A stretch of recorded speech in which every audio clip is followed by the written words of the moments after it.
कलिकालानले दग्धान् जीवान् स्त्रातुं समुद्यतः राजचन्द्रसुधा सिन्धुर्नमस्तस्मै स्मराम्यहम्। कल्याणपादपारामं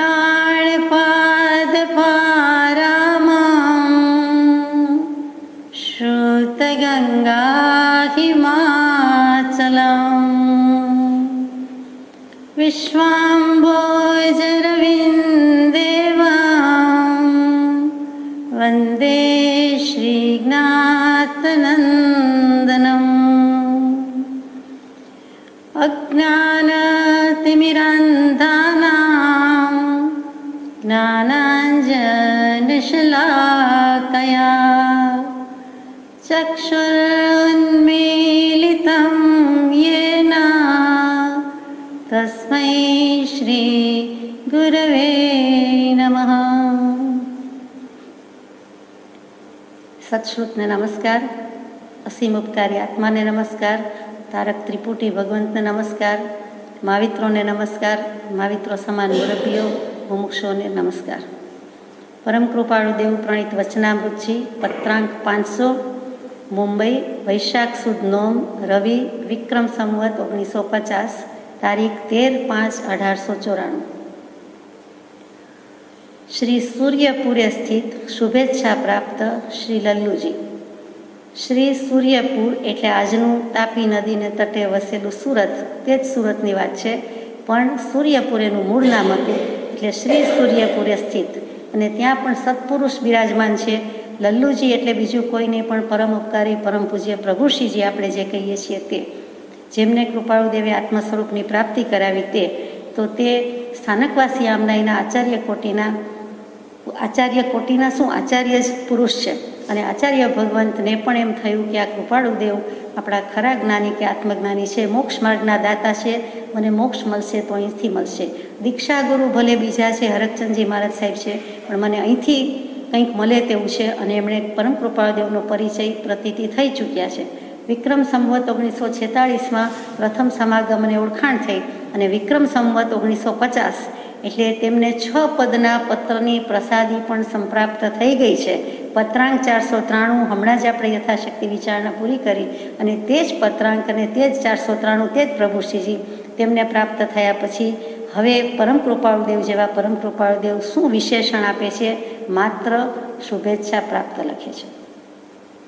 શરૂઆતમાં સત જિજ્ઞાસુ માર્ગાનુસારી મતિ મુ ખાલી જગ્યા પણ રહેવું પડે છે તે, મુનિ પણ જેમને રહેવું પડે છે તેવા, એમ જુદા જુદા વિશેષણમાંથી હવે 6 પદના પત્ર મોકલ્યા પછી, કૃપા કરી પછી હવે જે લખ્યું છે તે શુભેચ્છા પ્રાપ્ત છે। એટલે કે સુરતવાસી પ્રભુશ્રીજી પર અત્યારે પત્ર લખાવ્યું છે। ત્યારે સુરતવાસી કેમ છે તો કે તે ચોમાસું તેમનું ત્યાં હતું, એટલે કે વિક્રમ સંવત 1949માં બોમ્બેમાં ચોમાસું કરેલું, કે જે ચોમાસામાં તેમને અપૂર્વ લાભ થયો। કૃપાળુદેવનો સત્સમાગમ ઘણા દિવસ સુધી 1-1 કલાક મળ્યો, અને છેવટે બાકી હતું તો સમાધિ શતકના પહેલા પાને આત્મભાવના ભાવતા જીવ લખે કેવળ જ્ઞાન રે મંત્ર આપી દીધેલો। તે મંત્ર પણ મળી ગયો છે। હવે 6 પદનો પત્ર એટલે બીજા 6 મંત્ર રૂપે પદ છે એ પણ મળી ગયું છે, અને ત્યાર પછી લખ્યું છે તે કે તમે શુભેચ્છા પ્રાપ્ત છો, તમને શુભેચ્છા મળી ગઈ છે। કઈ શુભેચ્છા? આપણે તો કેટલાય જીવને ગુડ વિશીસ બેસ્ટ વિશીસ આપી, અને ઘણા જીવે આપણને આપી અને આપતા રહીએ છીએ, પણ અહીંયા સત્પુરુષ, એક સત્પુરુષ બીજા સત્પુરુષને શું લખે છે? શુભેચ્છા પ્રાપ્ત। તો કઈ શુભેચ્છા? શુભ એટલે કલ્યાણ, મંગળ, મોક્ષ, લાભ અને શુભ લખીએ છીએ તો એ લાભ અને શુભ શું સૂચવે છે કે 3 કાળમાં અને 3 લોકમાં કોઈ સમ્યક દર્શન જેવો, આત્મજ્ઞાન જેવો કોઈ લાભ નથી, અને મોક્ષ જેવું, કલ્યાણ જેવું કોઈ સુખ નથી, એટલે લાભ શુભ લખાય છે। આપણે ન જાણે રિદ્ધિ સિદ્ધિ લબ્ધિમાં પડી જઈએ છીએ। શાલીભદ્રજીની વૃદ્ધિ હજો, બીજાની સિદ્ધિ હજો, ગૌતમ સ્વામીની લબ્ધિ હજો, પણ આત્માની લબ્ધિ, આત્માની રિદ્ધિ, આત્માની સિદ્ધિ સંપન્ન કરી હતી તેના પ્રત્યે આપણો દુર્લક્ષ છે, જે કૃપાળુદેવ કરાવે છે। તો અહીંયા શુભેચ્છા કહ્યું કે શુભ ઈચ્છા એટલે કે મંગળ કરવાની, આત્મકલ્યાણ કરવાની, જેને જિજ્ઞાસા, ઈચ્છા પ્રાપ્ત થઈ ગઈ છે તે શુભેચ્છા જેને પ્રાપ્ત છે. બીજો અર્થ તો કે અમારા તરફથી તમને શુભેચ્છા છે કે તમારું શુભ થજો, શુભ હજો, એટલે કે નાના હોવાથી શુભેચ્છા કહેવાઈ જાય છે. હકીકતમાં શુભાશીષ મળી જ ગઈ છે. કૃપાળુદેવના આશીર્વાદ તો છે જ. કર વિચાર તો પામ, જેણે સાંભળ્યું જેણે વાંચ્યું તેને આવી જ ગયો છે, પણ એની કરુણામાં ભીંજાવવું જોઈએ, આપણે નાહવું જોઈએ. એમની કરુણા તો બધા જીવો પર સતત નિરંતર એક સરખી વયા જ કરે છે. તો અહીંયા પ્રભુશ્રીજીને આ શુભેચ્છા પ્રાપ્ત થઈ ગઈ છે. પ્રભુશ્રીજીને પોતાને કલ્યાણની જિજ્ઞાસા ઈચ્છા પ્રાપ્ત થઈ ગઈ છે અને વેદાંત દર્શનથી શુભેચ્છા શબ્દ લીધો છે એમ સમજાય છે કે જ્ઞાનની 7 ભૂમિકા છે ઉપનિષદમાં, વેદાંતમાં, બધામાં. અજ્ઞાનની પણ 7 ભૂમિકા છે, પણ આપણને અજ્ઞાનની ભૂમિકામાં રસ નથી. અજ્ઞાન તો છે જ, તો અજ્ઞાનની ભૂમિકામાં રસ નથી, એના સ્ટેજીસ જાણવા નથી. એમાંથી બહાર નીકળીને શું એવું કરી લઈએ કે જ્ઞાન પ્રાપ્ત થાય? તો કે સમ્યક દર્શન વિના, કલ્યાણ મૂર્તિ સમ્યક દર્શન વિના જ્ઞાન પ્રાપ્ત થતું નથી. એટલે કે સમ્યક દર્શન થાય છે ત્યાં તરત જ બધું આત્મજ્ઞાન થઈ જાય છે, બધું જ્ઞાન સમ્યક થઈ જાય છે. તો અહીંયા જે બતાવ્યું છે તે શુભેચ્છા, એટલે કે 7 સ્ટેજીસ, 7 પ્રાયોરીઝ કે 7 ભૂમિકા કે સ્ટેજીસ, એમાં પહેલું શુભેચ્છા છે. એ શુભેચ્છા કઈ છે? તો કે કોઈ પણ મુમુક્ષુને મોક્ષે જવા માટે, પછી જૈન દર્શનને માનતો હોય કે ઇતર દર્શનને માનતો હોય, એને સાધન ચતુષ્ટય સંપન્ન થવું પડે. એ 4 સાધનની પ્રાપ્તિ થાય તો એ મોક્ષે જઈ શકે. એ સાધન ચતુષ્ટય કહેવાય છે. પોતાના અનંત ચતુષ્ટય આત્મામાં પડેલા જ છે. અનંત જ્ઞાન, અનંત દર્શન, અનંત સુખ, અનંત વીર્ય. અને અહીંયા સાધન ચતુષ્ટયની વાત મૂકી. પછી હવે આગળ જઈએ કે અત્રે ઉપાધિરૂપ વ્યવહાર પ્રવર્તે છે. ઘણું કરી આત્મસમાધિની સ્થિતિ રહે છે. થોડાક દિવસ વચ્ચે કંઈક ઉપાધિ ઓછી હતી ત્યારે કોઈ પત્ર લખાઈ ગયા. ફરીથી મુંબઈની ઝવેરી બજારને પેઢી ઉપરથી વ્યવસાય ચાલુ છે, એટલે અમને તો ઉપાધિરૂપ વ્યવહાર એટલે બહારથી પ્રવર્તે છે, પણ અમારા મનમાં, આત્મામાં તો ઘણું કરી આત્મસમાધિની સ્થિતિ રહે છે. ઉપાધિ, જેનું નામ ઉપાધિ છે, હકીકતમાં સરવાળે પરિણામે અમને તો સમાધિ જ છે, અમારી એવી આત્માની સ્થિતિ છે. આપણે કહીએ ને ગણો તો દુઃખ ઘણુંય છે, પણ હું કાંઈ ગણતો નથી, ગણકારતો નથી. એવી રીતે ગણો તો ઘણું છે અને ગણો તો નથી, ન ગણો તો નથી. પણ સુખ દુઃખ બંને મનની કલ્પના છે અને સુખ દુઃખથી ઉપરાઠા થવું, એથી ઉપર રહેવું, એમ કૃપાળુદેવ કહે છે. તો પણ તે વ્યવહારના પ્રતિબંધથી છૂટવાનું વારંવાર સ્થિત સ્મૃતિમાં આવ્યા કરે છે કે નિવૃત્તિ લેવી છે, સર્વસંગ પરિત્યાગ કરવો છે અને છૂટી જવું છે. કેમ કે જાણે છે કે ખુદ ખુદા સર્વજ્ઞ દેવ શ્રી મહાવીર સ્વામીને જન્મથી મતિશ્રુત અવધિ જ્ઞાન હોવા છતાં દીક્ષા સર્વસંગ પરિત્યાગ લીધેલા છે. એટલો વૈરાગ્ય હતો, આકરો વૈરાગ્ય કૃપાળુદેવ કહે છે અમને વર્તે છે. ત્યાં પ્રચંડ નહીં લખ્યું, પ્રખર નહીં લખ્યું, આકરો તાપ ભાદરવાનો કહીએ તેમ આકરો વૈરાગ્ય વર્તે છે. અને તેમ છતાં એમ થાય છે મનમાં અને ઘરમાં અને વનમાં કોઈ ભેદ રહ્યો નથી, છતાં પણ થાય છે કે દીક્ષા, સંયમ, ચારિત્ર કે સર્વસંગ પરિત્યાગ યાદ આવ્યા કરે છે, સ્મૃતિમાં આવ્યા કરે છે કે આ બધા પ્રતિબંધથી છૂટી જવું છે, નિવૃત્તિ ક્ષેત્રમાં જવું છે અને પછી બધા કર્મોથી નિવૃત્ત થઈ જવાય તેવું કરવું છે. તે પ્રારબ્ધની નિવૃત્તિ થતાં સુધી તો વ્યવહારનો પ્રતિબંધ રહેવો ઘટે છે. જ્યાં સુધી આ દૈવયોગ છે, પ્રારબ્ધ નિર્માણ કરેલું છે, ત્યાં સુધી તો અમારે પૂર્વ સંચિત કર્મ ભોગવીએ જ છૂટકો છે. પિતાશ્રીનું દેવું છે, કર્મનું કરજ છે, જે કંઈ છે તે દ્રવ્ય દેવું અને ભાવ દેવું ભોગવ્યા સિવાય છૂટકો નથી. જે વ્યક્તિ બાંધવા ગઈ હતી એ જ વ્યક્તિએ છોડવું પડે છે. બીજો આપણા વતી બાંધી શકતો નથી, બીજો આપણા વતી ભોગવી શકતો નથી ને બીજો આપણા વતી મોક્ષે જઈ શકતો નથી. સીધી વાત છે. આગળ જઈએ તો જ્ઞાનની 7 ભૂમિકાની વાતમાં શુભેચ્છા પ્રાપ્ત થઈ ગયા છે. પછી સુવિચારણાની ભૂમિકા ચાલે છે. એટલે કે જ્યાં પ્રગટે સુવિચારણા ત્યાં પ્રગટે નિજ જ્ઞાન, જે જ્ઞાન એ ક્ષય મોઘ થઈ પામે પદ નિર્વાણ. તો શ્રવણ, મનન અને નિધિધ્યાસન એ ત્રણેય જેને સંપન્ન થાય છે તે સુવિચારણા. એટલે કે જે કંઈ સાંભળ્યું છે તે ગ્રહણપૂર્વકનું શ્રવણ છે. એટલે કે ગ્રાસ થઈ જાય છે તે વખતે જ થઈ જાય છે, નહીં તો ઘરે જઈને થોડી વાર વિચારીને થઈ જાય છે. એના પર મનન કરે છે. એટલે શ્રવણ, મનન, ગ્રહણ થઈ ગયું પછી ચિંતન, નિધિધ્યાસન, પછી વારંવાર જીવ ત્યાં જ જાય, વૃત્તિ ત્યાં જ જાય, તે સુવિચારણા. અને તે ભૂમિકા પ્રભુશ્રીજીને પ્રાપ્ત થઈ ગઈ છે. પછી ત્રીજી ભૂમિકા છે તે તનુ માનસા. તનુ એટલે એના પરથી તન્વી નામ પાડીએ છીએ, એટલે કે એકદમ પાતળું કૃષકાયા હોય તે પાતળું. તો તન્વી એટલે સૂક્ષ્મમાં સૂક્ષ્મ, પાતળામાં પાતળી જો કોઈ વિચારણા હોય અને તેના પછી જે દશા આવતી હોય તે તનુ માનસા છે. નિધિધ્યાસન કર્યું પછી આત્મા સૌથી વસ્તુ જગતમાં સૂક્ષ્મ છે એનાથી એની વિચારણા સૂક્ષ્મ છે, એનાથી સૂક્ષ્મ કંઈ હોય તો સૂક્ષ્માતિ સૂક્ષ્મ આત્મપરિણતિ છે. એટલે કે જે વખતે આત્મ અનુભવમાં છે, સમ્યક દર્શન થઈ રહ્યું છે, તે વખતે સૂક્ષ્મમાં સૂક્ષ્મ પરિણતિ છે. અને એના મૂળમાં આપણે જેમ ગાઈએ છીએ, ક્ષમાપનામાં બોલીએ છીએ, જેમ જેમ હું સૂક્ષ્મ વિચારથી ઊંડો ઉતરું છું, તેમ તેમ તમારા તત્વના ચમત્કારો મારા સ્વરૂપનો પ્રકાશ કરે છે. તો એ એવી ચર્યામાં આવી ગયા છે. અને ચોથું સ્ટેજ છે સત્વાપત્તિ. સત તું આ પદ, એટલે કે સત આત્માનું અસ્તિત્વ છે. અને એ ચારે બાજુથી મર્યાદામાં આવીને આત્મા પોતાના આનંદ મારીએ છીએ. જાણે કે લક્ષ્મણ રેખા દોરી દીધી કે આત્મસુખને આત્માનંદથી બહાર ન જવું. એટલે આપણે જેને સમ્યક દર્શન, આત્મજ્ઞાન કે આત્મ અનુભવ કહીએ છીએ, નિશ્ચય સમ્યક દર્શન કહીએ છીએ, તે દર્શાવીને ઊભી રહી છે. તેનું નામ ચોથી ભૂમિકા સત્વાપત્તિ. આમ પણ ચોથું ગણસ્થાનક છે તે સમ્યક દર્શનનું કહીએ છીએ. અહીંયા પણ જ્ઞાનની 7 ભૂમિકામાં સત્વાપત્તિ છે. એથી આગળ લઈ જવા છે કૃપાળુદેવને, એટલે કે અસંશક્તિ નામની 5મી ભૂમિકામાં લઈ જવું છે, કે આસક્તિ રહિત અવસ્થા, જેમાં સવિકલ્પ અને નિર્વિકલ્પ સમાધિ આવે છે. સવિકલ્પ સમાધિમાં હજુ વિકલ્પ છે, નિર્વિકલ્પ સમાધિમાં વિકલ્પ નથી. તો સવિકલ્પ સમાધિ માટે પણ જે જોઈએ છે તે શું છે પ્રિકન્ડિશન? તો કે આસક્તિનો, અટેચમેન્ટનો ત્યાગ, સંપૂર્ણ ત્યાગ હોવો તે અસંશક્તિ છે. એટલે એનો અભાવ થઈ જવો. રાગાધિક ભાવને રાગાધિક બુદ્ધિમાં હજી જ્યાં સુધી મુનિ હોવા છતાં જે ભેદ પડે છે, વિકલ્પ થાય છે, તે પણ ખપે નહીં. એટલે અસંશક્તિ નામની 5મી ભૂમિકા. 6ઠ્ઠી ભૂમિકા છે પદાર્થાભાવીની, એટલે કે હવે નિર્વિકલ્પ સમાધિમાં લાંબો કાળ ટકવાનું છે.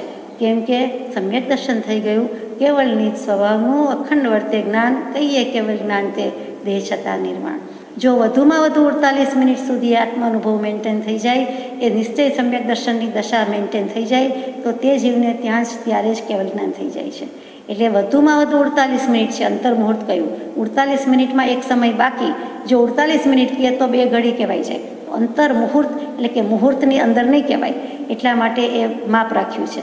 અને તેમાં પણ 9મે સમયે પણ કોઈ જીવને કેવળ જ્ઞાન થઈ જાય છે. દીક્ષા પછી તે જ દિવસે પણ થઈ ગયાના દાખલા છે, 9મે સમયે પણ થઈ જાય છે. નહીં તો વચ્ચેની થોડીક 9મા સમયથી 48 મિનિટ સુધીનો સમય એમાં પણ થાય, અને છેવટ 48 મિનિટે તો થઈ જ જાય છે.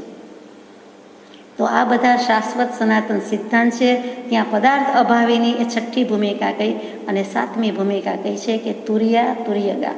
એટલે તુર્ય એટલે તુરિયાનું શાક યાદ નથી કરવાનું, ઘીસોડાનું શાક યાદ નથી કરવાનું, પણ તુરિય એટલે ચોથો ભાગ, 1/4. કોઈ પણ બાબતમાં ચોથો ભાગ હોઈએ તો એને તુરિય કહેવાય. એટલે કે હવે ચોથી અવસ્થા, 4માંથી ચોથી અવસ્થા આવી ગઈ, પૂરેપૂરી આવી ગઈ. તે કઈ?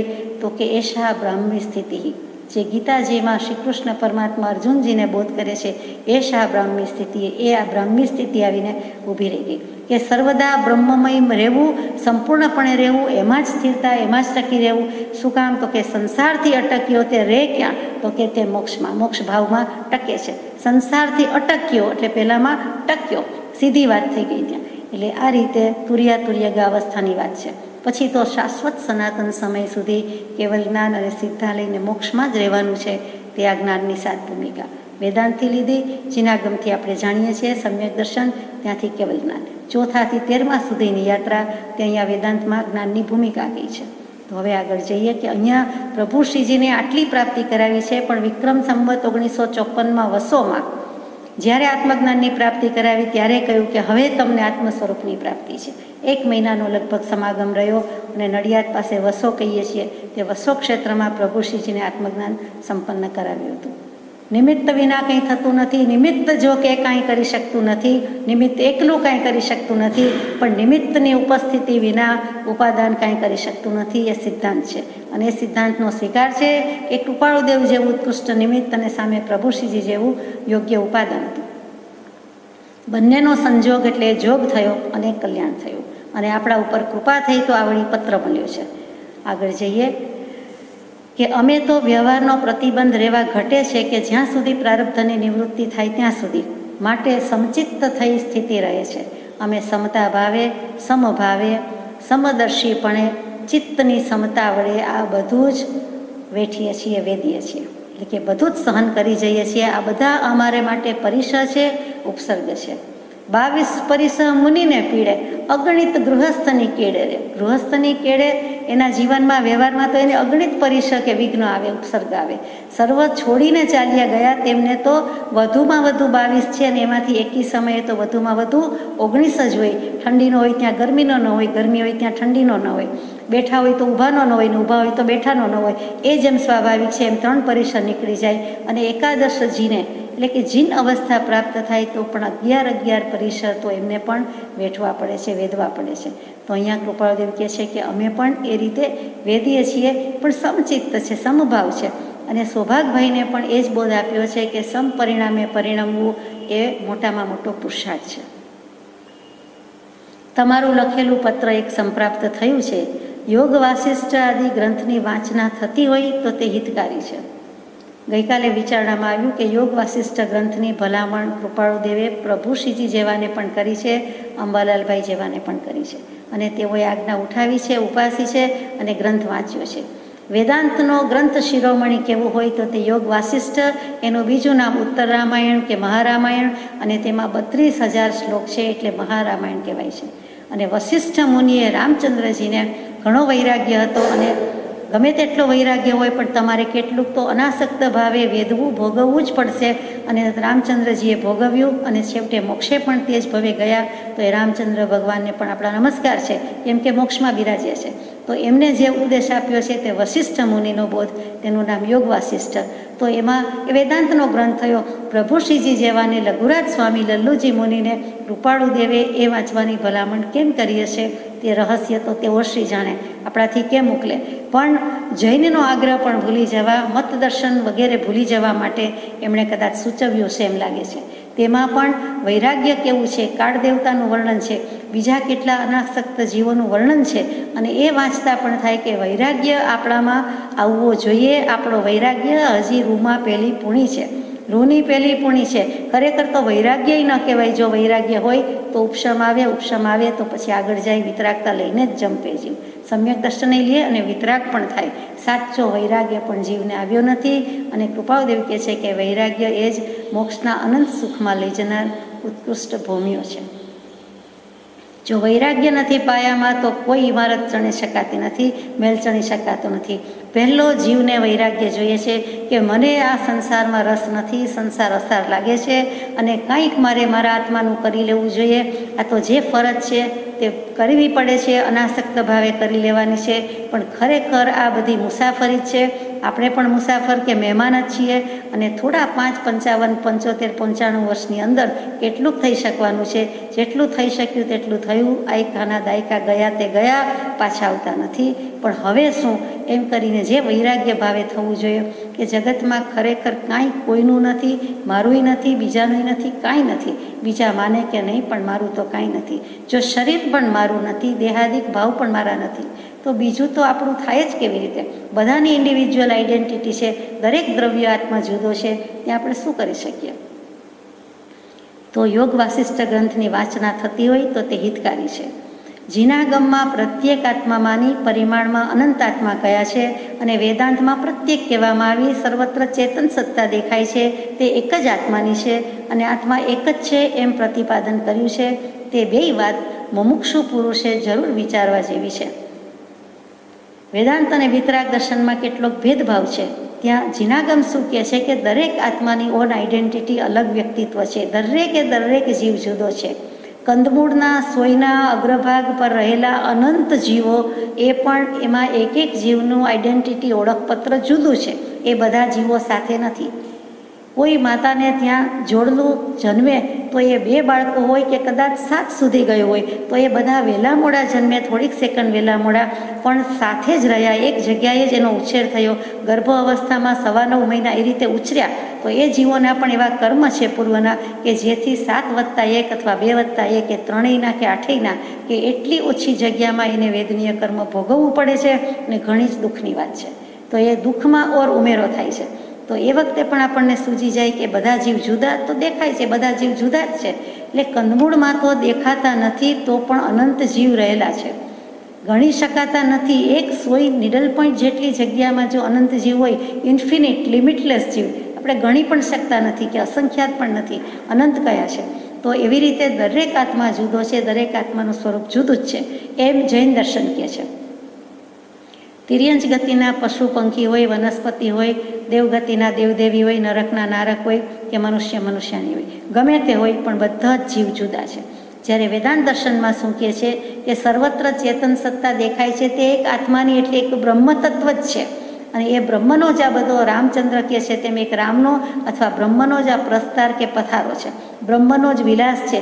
હવે એ આપણને ગળે ઉતરે એવી વાત નથી કે એક આત્મા જ હોય ને એનો બધી આ દુનિયા આખીમાં બધા આત્મા થાય કેવી રીતે. એટલે એ વિલાસ કે વૈભવ કે વિસ્તાર આપણને માન્ય થાય તેવું નથી. પરંતુ કૃપાળુ દેવે ઉદાર દ્રષ્ટિ, ઉદાર મન અને વિશાળ દૃષ્ટિવાળા પુરુષ હોવાથી, પોતે પરમાત્મા હોવાથી અને કેવલજ્ઞાની પુરુષોએ જે જોયું છે, જેમ જોયું છે તેમ જાણતા હોવા છતાં એમ લખે છે કે બંને વાત મુમુક્ષુએ જરૂર વિચાર કરવા જેવી છે. સીધે સીધી ના કહી દઈએ કે આ તો મને ન ભાવે, આ તો મને ન આવડે, આ તો મને ન ગમે અને આ તો મને ન ગળે ઉતરે, એમ નહીં. તમે વિચારો, વાંચો, જુઓ, જાણો, અનુભવો, પછી નિશ્ચય પર આવો. એટલે બધી પસંદગી છે, ચોઇસ ઇઝ યોર્સ, પણ તમને અત્યારે સ્વતંત્રતા છે, એમ આપણને અધિકાર આપ્યો છે. પછી તમારે અધિકાર લેવો કે નહીં એ આપણા હાથની વાત છે. તો આપણને કહે છે કે બંને વાત વિચારવા જેવી છે. સબસ્ટન્સ તરીકે in general, commonly, totally speaking આપણે કહીએ તેમ કે એક જ આત્મા રહેલો છે, એક જ સબસ્ટન્સ છે. એટલે એ આત્માપણું, આત્મતત્વ એ બધામાં ગુણ લક્ષણ આત્માના એક સરખા છે, એની ના નહીં. પણ તેથી કરીને એક જ આત્મતત્વ, એક જ આત્મા છે, એક જ વ્યક્તિ હોય, એક જ જીવ હોય અને એનો બધો વિલાસ પથારો હોય તેમ આપણે માની શકતા નથી. આગળ જઈએ. એ મુમુક્ષુએ વિચાર કરવા જેવી છે અને યથા પ્રયત્ને તે વિચારી નિર્ધાર કરવા યોગ્ય છે. એ વાત નિસંદેહ છે, ડાઉટલેસ ફેક્ટ છે, એસ્ટાબ્લિશ્ડ ફેક્ટ છે. પણ કઈ?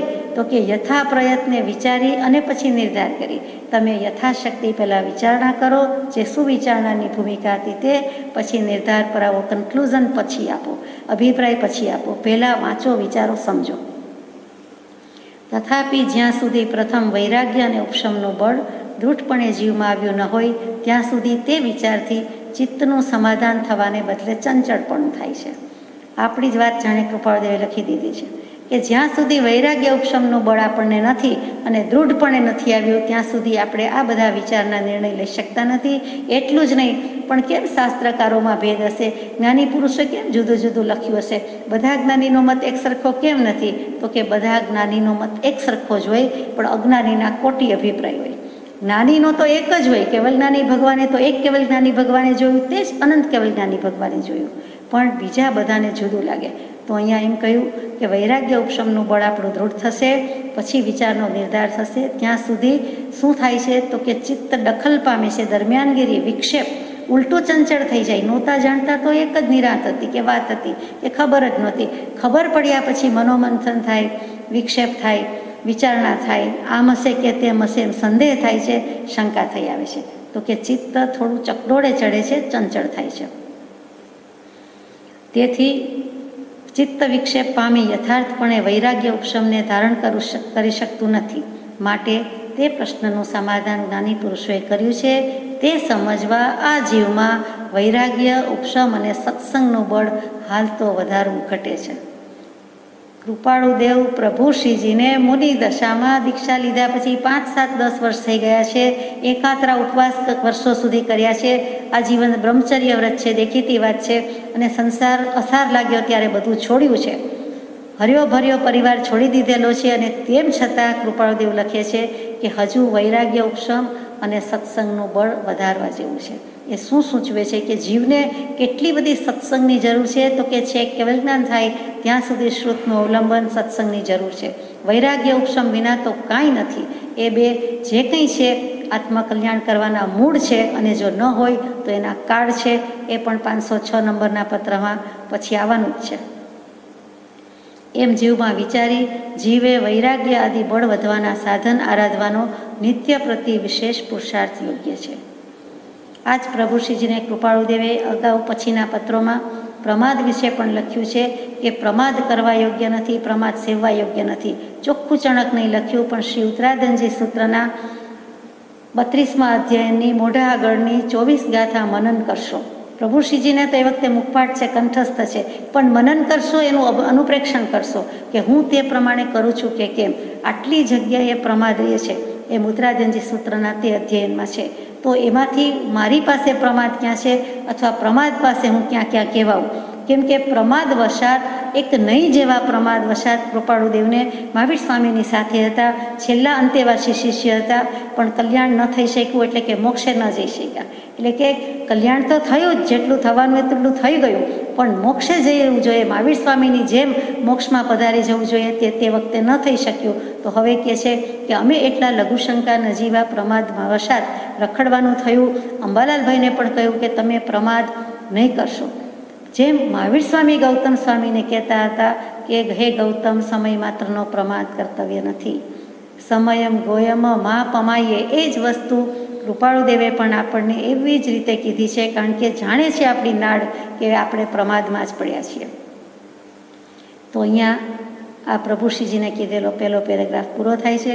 પછીના પેરેગ્રાફમાં કહ્યું છે કે વિચારની ઉત્પત્તિ થવા પછી વર્ધમાન સ્વામી જેવા મહાત્મા પુરુષે ફરી ફરી વિચાર્યું કે આ જીવનું અનાદિકાળથી ચારે ગતિને વિશે અનંતથી અનંતવાર જન્મવું મરવું થયું, છતાં હજુ તે જન્મ મરણાદી સ્થિતિ કેમ ક્ષીણ થતી નથી.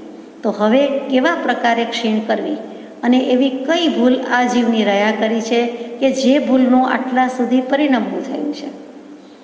અનંતકાળથી રખડીએ છીએ બરોબર, પરિભ્રમણ છે બરોબર, પણ બરોબર લાગતું નથી.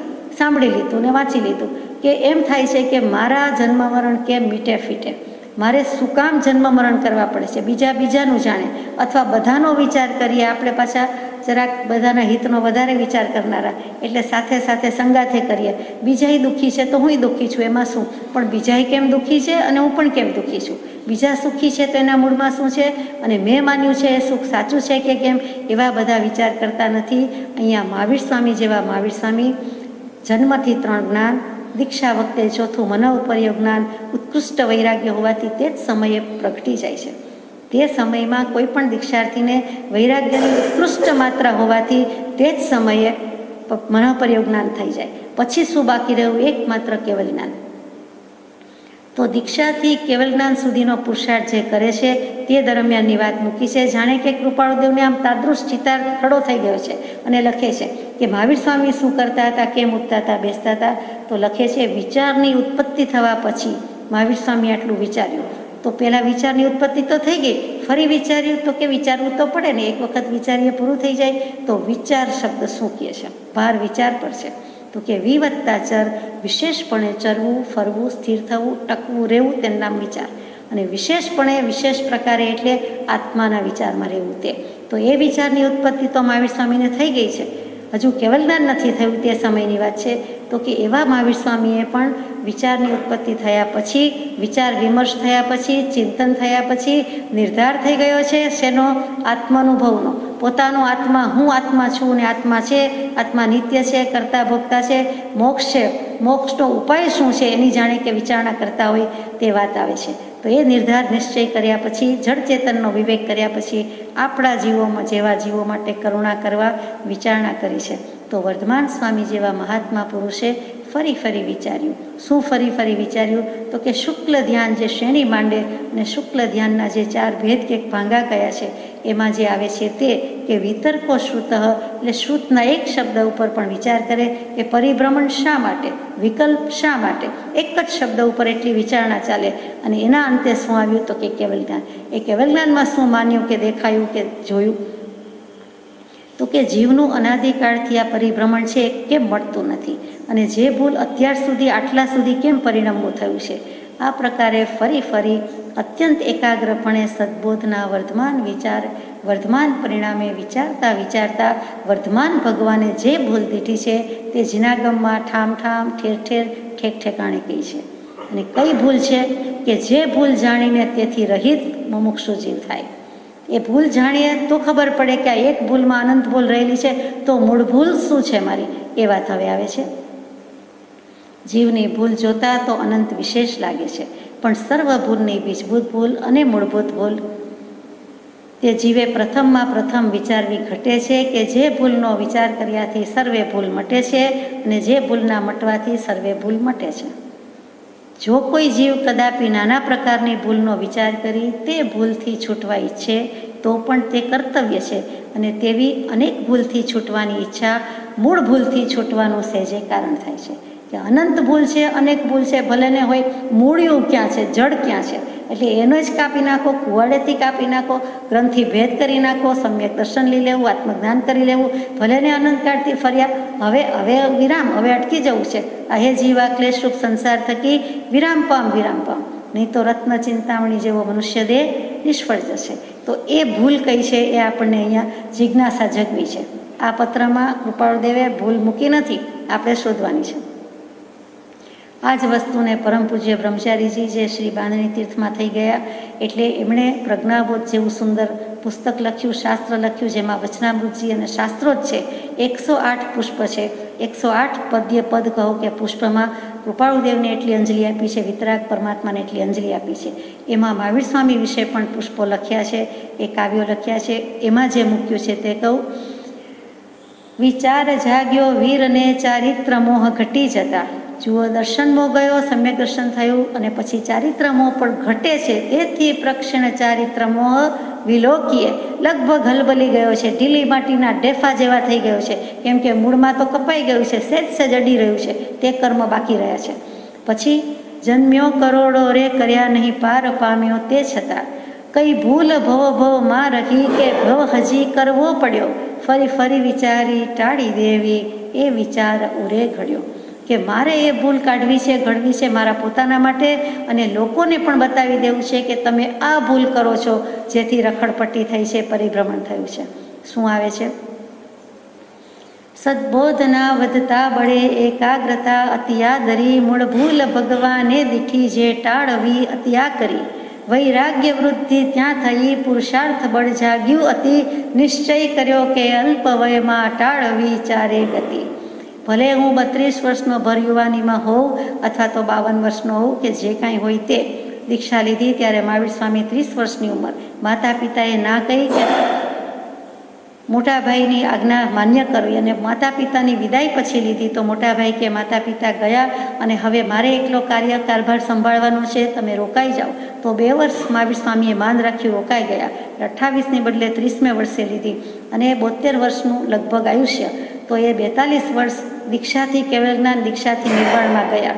અને દીક્ષા લીધા પછી 12.5 વર્ષ, એટલે ટુ બી વેરી એક્ઝેક્ટ 12 વર્ષ અને 6.5 મહિને તેમને કેવળ જ્ઞાન થયું. તો 42ને વર્ષે કેવળ જ્ઞાન થયું, એ મધ્ય વય કહેવાય, એટલે મિડલ એજ કહીએ છીએ તે. અને તે વખતે ભર યુવાનીમાંથી આ મિડલ એજમાં આવ્યા, અને એમાં કેવળ જ્ઞાનની પ્રાપ્તિ કરે છે. તે વખતે આવું થાય છે કે ભગવાન એટલે કે કૃપાળુદેવે બીજા મહાવીરે પહેલા મહાવીરને જાણે કે આવા જ્ઞાનમાં જોયા, અને પછી લખ્યું છે. એમની સાથે હતા એટલે કઈ ભૂલ, કેમ ભૂલ, એ બધો જ ચિતાર થયો હોય તેમ લખ્યું છે. હવે મુખ્ય વાત કે કઈ ભૂલ બાકી રહી જાય છે. આ પત્રમાં નહીં પણ આ જ ગ્રંથમાં ઘણી જગ્યાએ કૃપાળુદેવે મૂક્યું છે કે પરને પોતાનું માનવું તે મોટી ભૂલ છે. પરદ્રવ્યને, પરભાવને પોતાના માનવા એ ભૂલ છે. અહમપણું, મારાપણું કરવું એ ભૂલ છે. પણ મૂળ ભૂલ શું? એ ભૂલનું ભૂલ કે મૂળ શું કહેવાય? તો કે ઉપયોગ ચૂકી જાય છે, એ જીવની મૂળભૂત અને બીજભૂત ભૂલ છે. તો પ્રભુશ્રીજીએ ઉપદેશામૃતજીમાં આ જ પત્ર પછી એક જગ્યાએ મૂક્યું છે કે આત્મા ઉપયોગ સ્વરૂપ છે. બહુ અગત્યની વાત છે. આપણે ધીમે ધીમે હવે જઈએ છીએ કે આત્મા ઉપયોગ સ્વરૂપ છે. એટલું તો આપણે માન્ય કરીએ કે ઉપયોગ લક્ષણ વિનાનો આત્મા હોઈ શકતો જ નથી. ગમે તેનો આત્મા, એમાં એ લિવિંગ બિઈંગ થયું, જીવતું જીવ થયું, કોઈ પણ જંતુ, જીવડું, વનસ્પતિ, કોઈ પણ જીવ જ્યાં આપણે આત્મા કહીએ છીએ તે, તો એની પાસે ઉપયોગ તો છે જ. ઉપયોગ લક્ષણથી જ જડને ચેતન, લિવિંગ એન્ડ નોન લિવિંગ જુદા પડે છે. એટલે ઉપયોગ તો છે ને છે. તો ઉપયોગ સદાય નિરંતર છે. આત્મા ઉપયોગ સ્વરૂપ છે, અને ઉપયોગ વિનાનો આત્મા હોઈ શકતો નથી. એટલે કે આત્મા અને ઉપયોગ અવિનાભાવી સંબંધ હર હંમેશ સાથે હોય. ગમે તે ગતિઓનીમાં જાય પણ આત્માની સાથે એનું સ્વરૂપ, સ્વભાવ, ઉપયોગ તો છે ને છે. તે ઉપયોગ ઉપર ઉપયોગ રાખવો. આ પ્રભુશ્રીજી કહે છે. સૂર્ય ચંદ્ર વાદળા આડે ન દેખાય તો પણ છે, એની સ્પષ્ટ પ્રતીતિ છે. હમણાં એમ કહીએ કે બપોરના 3 વાગ્યા છે અને સૂર્ય નથી, એટલે આજે દિવસ ઉગ્યો જ નથી, અંધારું છે, ઘનઘોર અંધારું છે એમ કહીએ તો પણ બીજો જીવ તરત જ કહેશે કે તમને એવું લાગે છે અથવા આપણને એવું લાગે છે, પણ સૂર્યચંદ્રનું અસ્તિત્વ છે જ, સૂર્ય ઉગેલો જ છે. વાદળા આડે આપણને દૃષ્ટિગોચર થતો નથી, આપણી આંખમાં એવું લાગતું નથી, એટલે અંધારું આવ્યું છે, બાકી તો છે જ. તો એ જેમ સ્પષ્ટપણે છે, અસ્તિત્વમાં છે, એની પ્રતીતિ છે, કન્વિક્શન છે, પણ દેખાતું નથી, તેમ આત્મા પણ છે. આત્મા ઉપયોગ સ્વરૂપ છે, આત્મા શુદ્ધ સ્વરૂપ છે. એ પ્રતીતિ ભૂલવા યોગ્ય નથી કે આત્મા, આત્મદ્રવ્ય શુદ્ધ જ છે, પણ ઉપયોગ ભૂલી જવાય છે, ઉપયોગ ચૂપકી જવાય છે. એ જીવની મૂળભૂત અને બીજભૂત ભૂલ છે, જે ભગવાને ઠામ ઠામ દીઠી છે અને જીનાગમમાં ઠેર ઠેર મૂકેલી છે. એટલે હવે વાત ક્યાં આવી? ઉપયોગ પર આવી. એ જ વસ્તુને પ્રજ્ઞાબોધમાં બ્રહ્મચારીજી જુદી રીતે મૂકે કે મેલું પાણી મેલ ન પાણી, જો વિચારો જોશો. ફરીથી મેલું પાણી મેલ ન પાણી. મેલું પાણી કહીએ એટલે એક જ વસ્તુ દેખાય કે મેલું ગંદુ પાણી કે ડોળું પાણી, પણ હકીકતે મેલ જુદો છે, પાણી જુદું છે. અથવા સાબુનું પાણી તો સાબુ જુદો છે, પાણી જુદું છે, પણ મિક્સ થઈ જાય છે એટલે આપણને એવું લાગે છે. તો મેલું પાણી મેલ ન જોશો, જો વિચારી જોશો. પાણી નિર્મળ તે જ દશામાં સમજી સંશય ખોશો. પાણીના ગુણધર્મ તો જેમ છે તેમ જ છે. નિર્મળી મૂકશું, ફટકડી મૂકશું તો તરત જ પાછું તે શુદ્ધ થઈ જવાનું છે. એટલે પાણી તો જેમ છે તેમ છે, જ્યાં છે ત્યાં છે. એમાં કંઈક નાખ્યું, મૂક્યું, મિક્સ કર્યું, ડોળ્યું, કમ્પોઝિટ ફોર્મ બનાવ્યું એટલે જુદા આકાર, ઘાટ, રૂપ, રંગ બદલાઈ ગયા. હકીકતે પાણી પાણી જ છે અને જે વસ્તુ મૂકી છે વધારાની એ જુદી જ છે. એમ જ આત્માનું છે. તેમ પ્રતીતિ શુદ્ધ જીવની અત્યારે પણ આવે. સ્વરૂપ વિચારો જીવ પૂતગલનું શુદ્ધિ કોણ છુપાવે.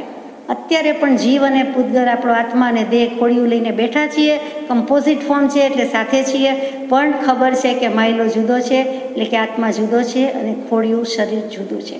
શરીર પર ગમે તેવા ફિટિંગવાળા વસ્ત્ર, કપડાં પહેર્યા હોય તો પણ ખબર છે કે વસ્ત્ર જુદા અને શરીર જુદું. એ જેમ સાહજિક સ્વીકાર છે તેવો જ સ્વીકાર જ્ઞાની પુરુષો કરાવે છે કે તું માન જીવ કે દેહ અને આત્મા જુદા છે. હર હંમેશ આ પ્રતીતિ રહે તો આપણને આપણો આત્મા યાદ રહે, સામેનો આત્મા યાદ રહે તો આપણા ભાર નથી કે આપણે વિભાવ પરભાવ કરી શકીએ. આપણે વિભાવ કે પરદ્રવ્ય કે પરભાવ કરી શકતા જ નથી જો આપણે આપણા સ્વભાવમાં કે આત્મ સ્વભાવમાં મગ્ન રહીએ તો. પણ પહેલું ભાન થવું જોઈએ, પછી એમાં રહેવું જોઈએ. ટૂંકમાં ઉપયોગ ચૂકી જાય છે એ જીવની મૂળભૂત બીજભૂત ભૂલ છે. હવે ઉપયોગ શું કહેવાય અને ઉપયોગ કેમ ચૂકી જઈએ એની વાત ફરી કોઈ વાર બીજા કોઈ પત્રમાં, કે મુખ્ય તો જ્ઞાન ઉપયોગ અને દર્શન ઉપયોગ જ છે. ઇન જનરલ સામાન્ય મહાસત્તા જોઈ લઈએ કે કોઈક વ્યક્તિ ગઈ એટલું જ, કોઈક પસાર થયું, કંઈક પસાર થયું, એટલો જ વિચાર આવ્યો, ત્યાં સુધી એ દર્શન ઉપયોગ છે. બીજો કોઈ વિકલ્પ નથી કે ભાઈ હતા, બહેન હતા, કેવડા હતા, કેવા હતા, શું પહેર્યું હતું પૂછતા હતા, અથવા કાંઈ એટલે કાંઈ ખબર નથી. કોઈક આપણી બાજુથી ગયું. જેમ બેઠા હોઈએ અને આપણને કંઈક ઉપરથી પંખી પસાર થાય તો એમ થાય કે કંઈક ગયું, ચકલી, કાગડો, કબૂતર કંઈક પસાર થઈ ગયું કે જીવડું પસાર થઈ ગયું. જ્યાં સુધી એટલો જ વિચાર છે ત્યાં સુધી દર્શન ઉપયોગ છે. પણ જેવું આપણે વિચારીએ છીએ કયો જીવ હતો, કોણ હતું, કેવું હતું, એમ જે બધા સવાલ કે જિજ્ઞાસા થાય છે તે જ્ઞાન ઉપયોગનું કામ છે. કેમ કે આત્માનો સ્વભાવ જાણ કરવાનો છે, એટલે એ તો આવું પૂછ્યા જ કરે, વિચાર્યા જ કરે. ત્યાં સુધી પણ ખોટું નથી કે બંને વસ્તુ નિર્દોષ છે, શુદ્ધ છે, બનવાકાળ બને છે, સહજ સ્વાભાવિક છે. જીવની આપણી ભૂલ ક્યાં થાય છે કે તે જ વખતે આપણે તેની વિગતમાં જઈએ છીએ અને રાગ દ્વેષ કરી નાખીએ છીએ. મને તો એ જરાય ન ગમે, મને તો બહુ ગમ્યું, મારે એ લેવું જ છે. અથવા આવો કલર કોને ગમે, આવા લેનારા પહેરનારા હશે, ત્યાં નાહકના વગર મફતના આપણે દંડાઈએ છીએ. આપણે તો લેવું નથી તો મૂકોન માથાકૂટ, પણ બોલાઈ જાય, અભિપ્રાય અપાઈ જાય, સર્ટિફિકેટ ફળાઈ જાય. તો ત્યાં આપણી ભૂલ છે. કઈ ભૂલ? તો કે આપણે આપણો ઉપયોગ ચૂકીને રાગ દ્વેષમાં ગયા. ગમો અણગમો આવ્યો, એટલે ગમો અણગમો, લાઇકિંગ ડિસલાઇકિંગ, રતિ અરતિ, જે 18 પાપસ્થાનકમાં કે રાગ દ્વેષ એ આવી ગયું.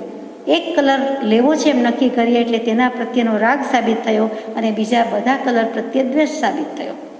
આપણા મનમાં નથી, પણ કંઈક તો છે ને, જે હોય તે આપી દો ને જે હોય તે પહેરશું એમ તો કહેતા જ નથી. આ તો એક માત્ર કલરની વાત થઈ, બાકી તો બધા કેટલી ડિટેલ્સમાં જાય છે આપ વધારે જાણો છો કે કેવું ગમે, કયો કલર ગમે, કઈ ડિઝાઇન, કઈ પેટર્ન એન્ડ વોટ નોટ, એ આપણા ઉપર છે.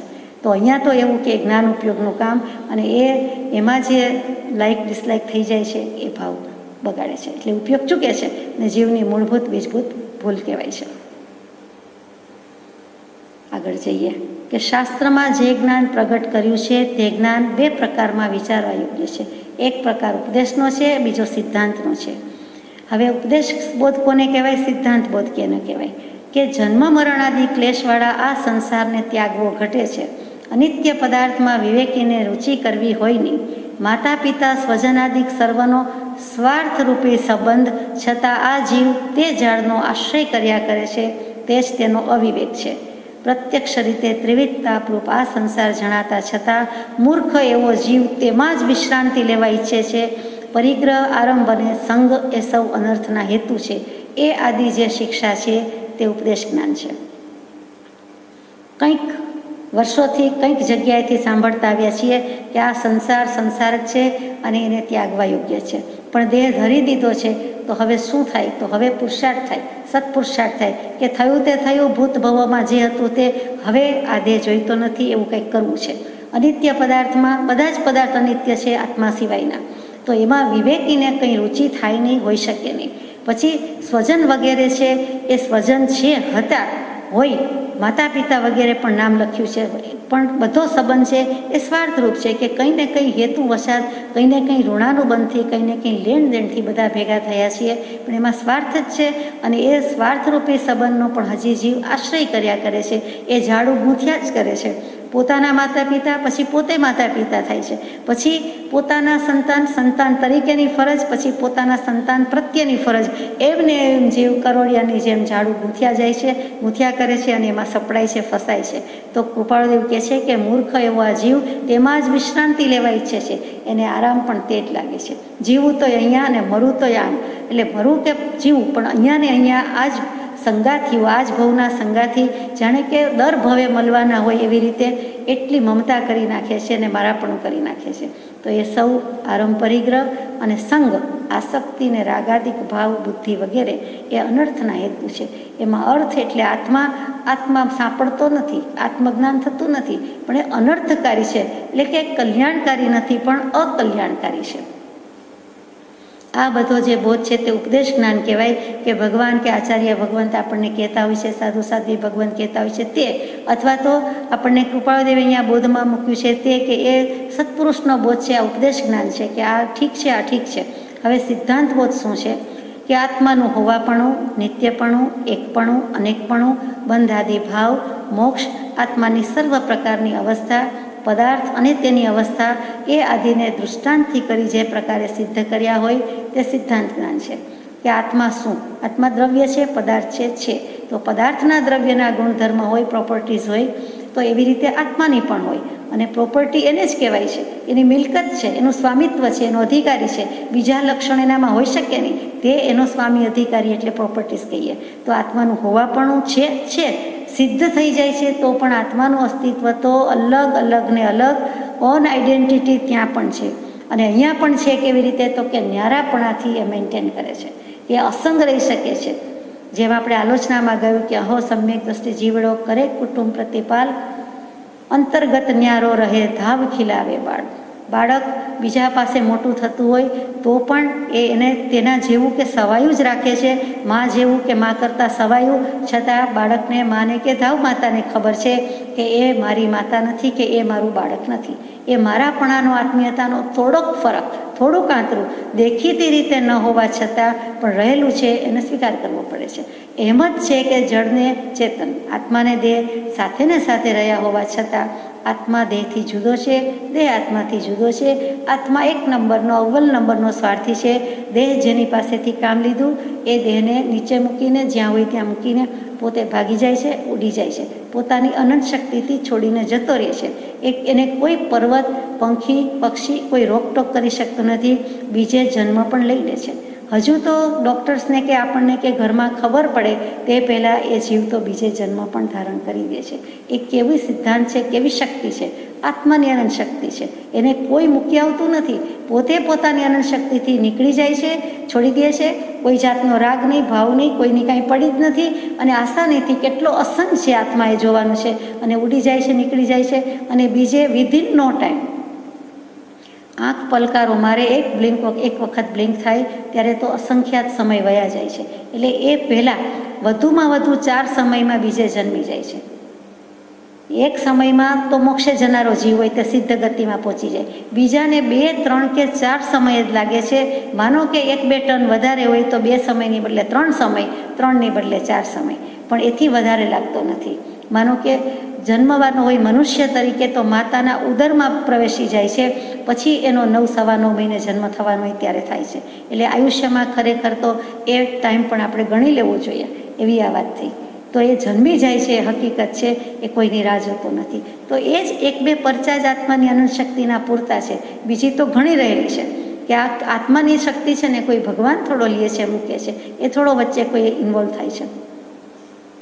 આત્માનું હોવાપણું એટલે અસ્તિત્વ, આત્માનું નિત્યત્વ, એકપણું કે અનેકપણું, અને આ આત્મા બંધાય છે કે નહીં, ખરેખર કેવી રીતે બંધાય છે, કેવી રીતે મોક્ષ જાય છે, છૂટો પડે છે, એ બધી જ જે આત્માની રીતિ સિદ્ધિની વાત છે, સર્વ અવસ્થાની એટલે સર્વ સ્ટેજીસની વાત છે તે. અને આ પદાર્થ છે, દ્રવ્ય છે, તો જે સબસ્ટેન્શિયલ વાત છે એ સબસ્ટન્સની છે, અને સબસ્ટન્સની વાત હોય એ સબસ્ટેન્શિયલ જ હોય. તો એ બધી છે તે સિદ્ધાંત બોધ છે, એમ કૃપાળુદેવે કહ્યું છે. અને તે 3 કાળે અબાધિત હોય. આ ભવમાં આમ છે એમ નહીં, ગમે તે ભવમાં ગમે ત્યાં જશો, આત્માનું જ્ઞાન કે આત્માની વાત આમ જ છે કેવલી પ્રરૂપિત ધર્મ પ્રમાણે.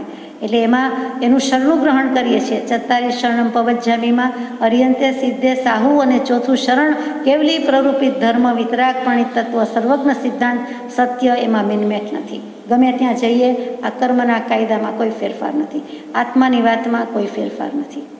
આગળ જઈએ. વેદાંત અને જીનાગમ એ સૌનું અવલોકન પ્રથમ તો ઉપદેશ જ્ઞાન પ્રાપ્તિ અર્થે જ મુમુક્ષુએ કરવું ઘટે છે. જુઓ, વેદાંત વાંચો કે જીનાગમ વાંચો, પણ કોઈ પણ જાતની મનમાં પક્ષપાત કે પૂર્વગ્રહ રાખ્યા સિવાયની વાત છે, અને જે આપણે રાખવો ઘટે નહીં. કેટલીક વખત તો સ્થાનકવાસી દેરાવાસીનું પુસ્તક ન વાંચે, દેરાવાસી સ્થાનકવાસીનું પુસ્તક ન વાંચે, શ્વેતાંબર દિગંબરનું ન વાંચે, દિગંબર શ્વેતાંબરનું ન વાંચે. અરે, આત્મા જન્મ્યો એટલે એને છાપ પડી ગઈ. એ જેમ ગમે તે નામ પડી જાય છે એમ જીવ છાપ પડી જાય છે કે આ ઘરમાં જન્મ્યો એટલે આમ, એમ તો નથી. હકીકતે એવો કોઈ ભેદભાવ પક્ષપાત રાખવા જેવો નથી. પુસ્તક કોઈ સ્થાનકવાસી દેરાવાસી દિગંબર શ્વેતાંબરનું નથી. પુસ્તક લખનાર, ગ્રંથ લખનાર શાસ્તા પુરુષના વચન છે.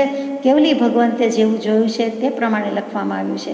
ભલે આચાર્ય ભગવંત લખે, ઉપાધ્યાય ભગવંત લખે કે મુમુક્ષુ લખે, પણ જેને કંઈક મોક્ષની મુક્ત ભાવની ખબર છે એ લખે છે, તો એમાં ખોટું તો હોવાનું જ નથી. તો એ રીતે એ પુસ્તક પ્રત્યે પક્ષપાત કે પૂર્વગ્રહ રાખવાની જરૂર નથી.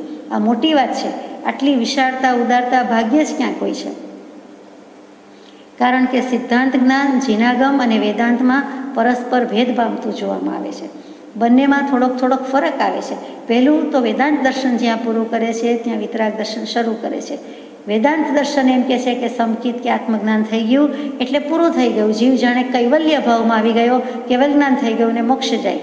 હકીકતમાં એમ નથી. વિતરાગ દર્શન એમ કહે છે કે હજી તો આત્મજ્ઞાન થયું, સમ્યક દર્શન થયું, તો એને ધર્મની ભક્તિની શરૂઆત થઈ, એણે હજી તો એકડો માંડ્યો, પછી તો બાકી છે. એ 1 પછી 100 સુધી જવાનું, કેવલ જ્ઞાન સુધી જવાનું તો બાકી છે, અને એ કરે ત્યારે થાય છે. એટલે એકડે મીંડે 100 પછી થાય છે. એટલે કે વેદાંત દર્શન જ્યાં પૂરું કરે ત્યાં વિતરાગ દર્શન શરૂ કરે છે. એ મોટો ભેદ છે. બીજો તો કે આત્મા એક છે કે અનેક, તો કે આત્મા એક છે એ એક અપેક્ષા એક છે કે બધામાં આત્મતત્વ કોમન છે, પણ એક જ આત્મામાંથી બધા પથારા થયા છે, વિલાસ થયો છે એમ તો છે નહીં. આ ભેદ જોઈને મુમુક્ષુ જીવ અંદેશો એટલે કે શંકા પામે છે, અને તે શંકા ચિત્તનું અસમાધિપણું કરે છે. એવું ઘણું કરીને બનવા યોગ્ય જ છે. આ ચિત્તમાં શંકા આવી એટલે ઈયળ સળવળ થાય, એમ શંકાનો કીડો સળવળ થાય એટલે ખલાસ. જે ચિત્તની શાંતિ હોય, સમાધિ હોય, એમાં દખલ થાય. બેઠા હોઈએ અને એક નાનું જંતુ જીવડું જતું હોય અથવા તો જોવામાં આવે, આપણા ઉપર તો જે આવ્યું ન હોય તો પણ આપણું ચિત્ત તરત જ દખલ પામે છે, વિક્ષેપ પામે છે.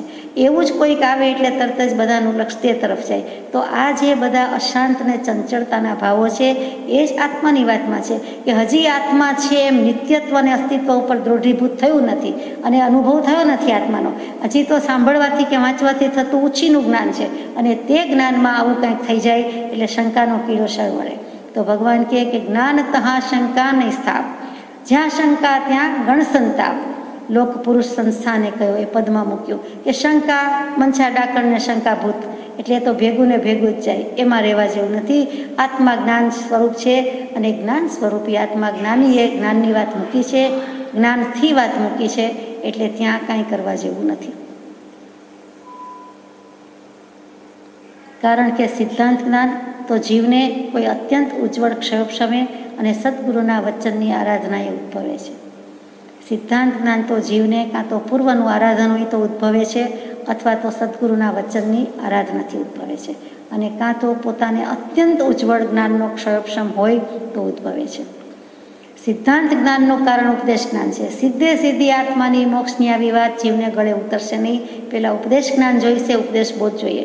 આટલું ખવાય, આટલું ન ખવાય, આટલું પીવાય, આટલું ન પીવાય, આટલું કરાય, આટલું ન કરાય, આ રીતે તરાય, આ રીતે ન તરાય, આવો જે બધો બોધ છે જે જીવને લગભગ ગમતો નથી. શિખામણ જીવને લગભગ ગમતી જ નથી. ગમે તે જીવને ગમે તે બીજા જીવની શિખામણ લગભગ સ્વીકારવી, સાંભળવી ગમતી નથી. શું વ્યવહાર કે શું પરમાર્થ. એ જ વાત અહીંયા કહી છે કૃપાળુદેવે કે જીવને એ બધું ગમતું નથી, પણ એ કર્યા વિના છૂટકો નથી. સદગુરુથી કે સત્શાસ્ત્રથી પ્રથમ જીવમાં એ જ્ઞાન દૃઢ થવું ઘટે છે કે જે ઉપદેશ જ્ઞાનના ફળ છે, વૈરાગ્ય અને ઉપશમ છે. એટલે કે સદગુરુથી આવે કે સત્શાસ્ત્રથી આવે, પણ જીવને એ જ્ઞાન દૃઢ થવું જોઈએ છે કે મને વૈરાગ્ય અને ઉપશમ લાવવાનું કહ્યું છે. તો ખરેખર તો ગુરુ ઓળખવા, પ્રભુ ઓળખવા ગુરુ ભગવાન, કે ગુરુ ઓળખવા ઘટ વૈરાગ્ય, અને ઘટમાં વૈરાગ્ય પૂર્વભવથી આવ્યો હોય તો એમ, અને તેમ નહીં તો કંઈ સત્સંગ, તેમ નહીં તો કંઈ દુઃખરંગ. કદાચ સત્સંગથી પણ આવે, અને ન આવે તો આપણને કંઈક એવું દુઃખ હજો પડજો કે જેથી સુખમાં સાંભળે સોની અને દુઃખમાં સાંભળે રામ. તો પણ આપણે યાદ કરીએ કે ચાલો દુઃખ પડ્યું તો હવે ભગવાનને યાદ કરીએ. તો કોઈ પણ સંયોગ કે નિમિત્તે પણ આપણને વૈરાગ્ય કે ઉપશમ તો જોઈશે જ. વૈરાગ્ય અને ઉપશમનું બળ વધવાથી જીવને વિશે સહેજે ક્ષપશમનું નિર્માણ પણ થાય છે, અને સહેજ સહેજમાં સિદ્ધાંત જ્ઞાન થવાનું કારણ થાય છે. જુઓ, વૈરાગ્ય અને ઉપશમ આવે. વૈરાગ્ય શું છે તો કે ગૃહ કુટુંબાદી ભાવોને વિશે અનાસક્ત બુદ્ધિ થવી તે વૈરાગ્ય. હવે ઘરના અને ઘરની વસ્તુ એના પરથી આસક્તિ ઉઠાવી લઈએ કે ઓછી કરીએ તો વૈરાગ્ય છે. બીજા ઉપરથી ઉઠાવવાનું કીધું નથી. આપણા ઘરના સ્વજન નજીકના છે તેના પરથી જ ઉઠાવવાનું છે. આખી દુનિયા પરથી જીવ ઉઠાવી શકે, પણ ઘરના પરથી ઉઠાવી શકતો નથી. એ એક જોવાનું છે. હવે એ જ ખૂબી છે અને એ જ કાઢવાની છે કે એ ગણ્યા ગાંઠિયા પોતાના 50 કે 100 વધુમાં વધુ એટલા વચ્ચે જે રાગ દ્વેષ થાય છે તે બીજે થતા નથી. દુનિયા આખી ઉલટ પુલટ થઈ જાય તો આપણને એટલું બધું કંઈ થતું નથી જેટલું ઘરની 5-25 વ્યક્તિમાં થઈ જાય તો થાય છે. એ આપણો અનુભવ છે. તો એ જ ભગવાન છોડાવે છે. એ વૈરાગ્યની વ્યાખ્યા. અને ઉપશમ શું છે તો કે વિષય કશાયનું મંદ થવું તે ઉપશમ છે. આ જે બધું વૈરાગ્ય ન હોય અને ગૃહ કુટુંબાદી ભાવને વિશે આપણને જે સ્વસ્થ અસ્વસ્થ પરિણામ થઈ જાય છે, સારા માઠા પરિણામ થઈ જાય છે, તે ન થવા દેવા, તે ઓછા થવા દેવા, તેનું નામ ઉપશમ છે. એટલે વૈરાગ્ય ઉપશમ મુખ્ય કીધો અને સત્સંગ એમાં ભેળવ્યો છે કે જેથી કરીને જીવની દશા થાય છે.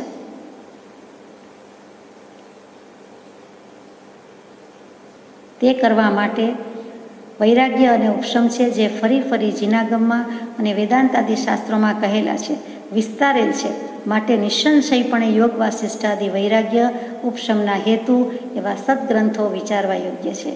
જ્યાંથી પત્રનો પ્રારંભ કર્યો કે પ્રભુશ્રીજીને કે લલ્લુજી મુનિ તમારે યોગ વાસિષ્ઠ વગેરે વાંચવા યોગ્ય છે, અને અહીંયા પાછું સમાપન કરતી વખતે કહે છે કે તમારે નિશંકપણે કોઈ પણ જાતની શંકા રાખ્યા સ્થાપ્યા વિના યોગ વાસિષ્ઠ ગ્રંથ વાંચવા જેવો છે અને વૈરાગ્ય ઉપશમ મેળવવા જેવું છે. અમારી સાથે આવવામાં કોઈ રીતે તમારી સાથેના પરિચય શ્રી દેવગ્રંથજી મુનિનું મન અટકતું હતું.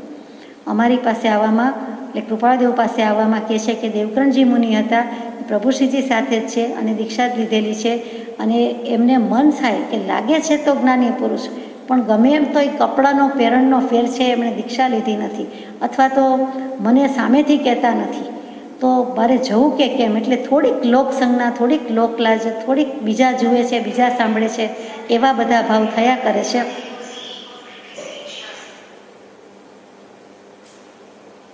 તો અમારી સાથે આવવામાં કોઈ રીતે તમારી સાથેના પરિચય દેવગ્રંથજી મુનિનું તેમ અટકવું થયું હતું, અને કારણ કે એને અમારા વિશે અંદેશો સહેજે ઉત્પન્ન થાય એવો વ્યવહાર પ્રારબ્ધ વશાત અમને ઉદયમાં વર્તે છે.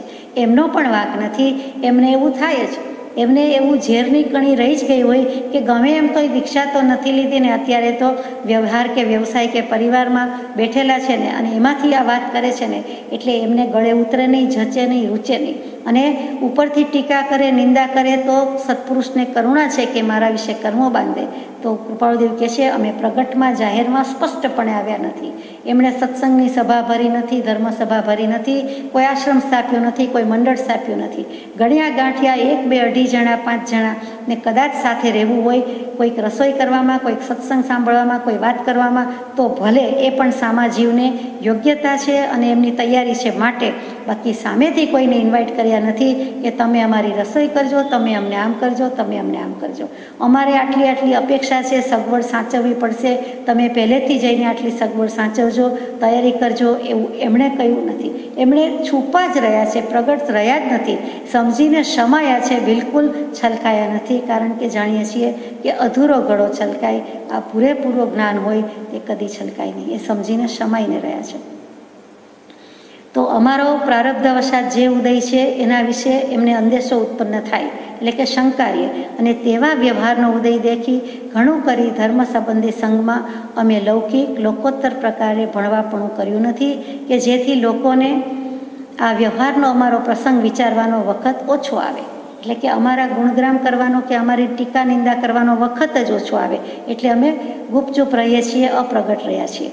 તમને અથવા શ્રી દેવકરણજીને અથવા કોઈ બીજા મુમુક્ષુને કોઈ પ્રકારની કંઈ પણ પરમાર્થની વાર્તા કરી હોય તેમાં માત્ર પરમાર્થ સિવાય બીજો કોઈ હેતુ નથી. એટલે કે લલ્લુજી મુનિને કહે છે કે પ્રભુશ્રીજીને કહે છે કે તમને કે દેવકરણજી મુનિને મેં જે કંઈ પત્ર વ્યવહાર કર્યો કે જે કંઈ પરમાર્થની વાત રૂબરૂમાં સમજાવી કે કહી છે તે માત્ર દશા બદલાવા માટે કે તમને પરમાર્થ કરાવવા માટે, પ્રાપ્ત કરાવવા માટે જે કંઈ દૃષ્ટિ ફેરવવાની છે, એટલે કે મિથ્યા દૃષ્ટિમાંથી સમ્યક દૃષ્ટિ થવાનું, તેના માટે કર્યું છે. બીજો મારો કોઈ હેતુ નથી. માત્ર કહેવું પરમાર્થ હેતુથી રે, નોએ પૂજાદીની જો કામ ના રે, નોએ વાલું ભવ દુઃખ મૂળ માર્ગ સાંભળો જીન નો રે. કે અમારે હવે ભવ વધારવા નથી, કૃપાળુદેવ કહે છે, માટે અમારે કરુણા સિવાય બીજો કોઈ અમારો હેતુ નથી, અમારો કોઈ સ્વાર્થ નથી. વિષમ અને ભયંકર આ સંસારનું સ્વરૂપ જોઈ તેની નિવૃત્તિ વિશે અમને બોધ થયો. જે બોધ વડે જીવમાં શાંતિ આવી, સમાધિ દશા થઈ, તે બોધ આ જગતમાં કોઈ અનંત પુણ્ય યોગ્ય જીવને પ્રાપ્ત થાય છે. કે અમે સંસારનું વિષમ ભયંકર સ્વરૂપ જોયું, એનાથી બોધ થયો, એનાથી શાંતિ થઈ, સમાધિ થઈ. એટલે કૃપાળદેવે પોતાની બધી દશામાં લખી દીધી કે અમે હવે શાંત થઈ ગયા છીએ, સમાધિ થઈ ગઈ છે.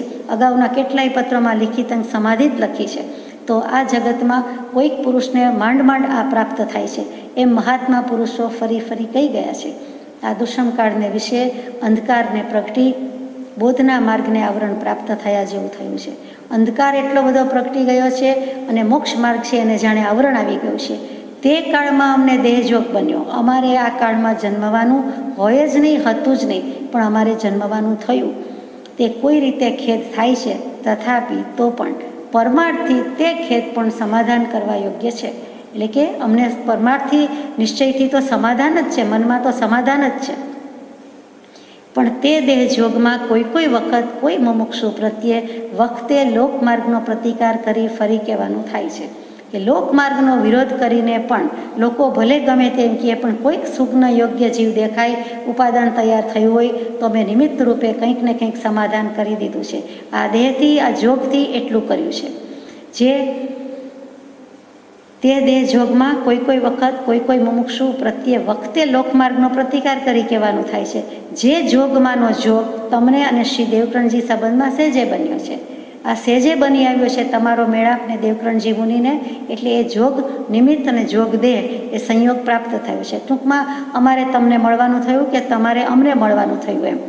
પણ તેથી તમે અમારું કહેવું માન્ય કરો એવો આગ્રહ માટે કંઈ પણ કહેવાનું નથી થયું. તમે મારું જ ગ્રહણ કરો એમ હું કહેતો નથી. ચોઇસ ઇઝ યોર્સ, એમ કૃપાળુદેવ ઉદાર મના છે. હવે બીજે ક્યાંય જવાનું નથી કે બીજાનું સાંભળવાનું નથી, એવું નહીં. તમે છૂટ છે, તમે જુઓ, જાણો, સમજો, પછી નિશ્ચય કરો, પછી નિર્ણય કરો. તમે કમ્પેર કરો અને પછી કન્ક્લુઝન પર આવો. એટલે એટલી ઉદારતા છે. માત્ર હિતકારી જાણી તે વાતનો આગ્રહ થયો હોય છે કે થાય છે એટલો લક્ષ્ય રહે તો સંગનું ફળ કોઈ રીતે થવું સંભવે છે. આ તો તમને હિતકારી છે એટલા માટે કહ્યું છે. હિત એટલે શું? તો કે ધા ધાતુ છે સંસ્કૃતમાં ટકવું, ધારણ કરવું, સ્થિર થવું. આત્મા આત્માને ધારણ કરીને રહે, એમાં ટકી રહે, તે આત્મહિત છે, બીજું કાંઈ નથી. અને મોક્ષમાં આત્મા કરે છે શું? પોતાનામાં ટકી રહે છે, એટલું જ છે. પોતાના સુખમાં, પોતાના આનંદમાં મગ્ન રહે છે. જેમ બને તેમ જીવના પોતાના દોષ પ્રત્યે લક્ષ્ય કરી બીજા જીવ પ્રત્યે નિર્દોષ દૃષ્ટિ કરી વર્તવું અને વૈરાગ્ય ઉપશમનું જેમ આરાધન થાય તેમ કરવું એ પ્રથમ સ્મરણવા યોગ્ય વાત છે. જેમ બને તેમ જીવે પોતાના દોષ પ્રત્યે લક્ષ્ય રાખવાનું છે. એ મારી ભૂલ ક્યાં છે, હું ક્યાં દંડાવ છું. મોટે ભાગે વ્યવહાર કે પરમાર્થમાં આપણે બીજા નિમિત્ત હોય એને જ તરત ધરી દઈએ. એમની સાથે આમ વાત થઈ હતી, એ આવું કહેતા હતા, તેઓશ્રીએ મને આમ કહ્યું, તેમને મેં જણાવી દીધું હતું, તેમણે મને પૂછ્યું હતું, અથવા તેમણે આવું કહ્યું હતું, એમ તરત જ બીજી વાતની આપણે જવાબ આપી દઈએ છીએ. તો એ પોતાનો દોષ જોવા જેવો છે કે પ્રથમ પોતે છે તો બધું છે, કે મારી ભૂલ થઈ, કે મને સમજાણું નહીં, મને સંભળાણું નહીં, મારો વાંકું ન. તો અને બીજા પ્રત્યે નિર્દોષ દૃષ્ટિ રાખીએ તો વૈરાગ્ય ઉપશમનું જેમ જેમ આરાધન થાય તે પ્રથમ સ્મરણવા યોગ્ય, એટલે યાદ રાખવા યોગ્ય વાત છે. એ પ્રભુશ્રીજીને તો ભલે કહ્યું, આપણને એટલું જ લાગુ પડે છે, એટલું જ કહ્યું છે. સજાત્મ સ્વરૂપ પરમ ગુરુ.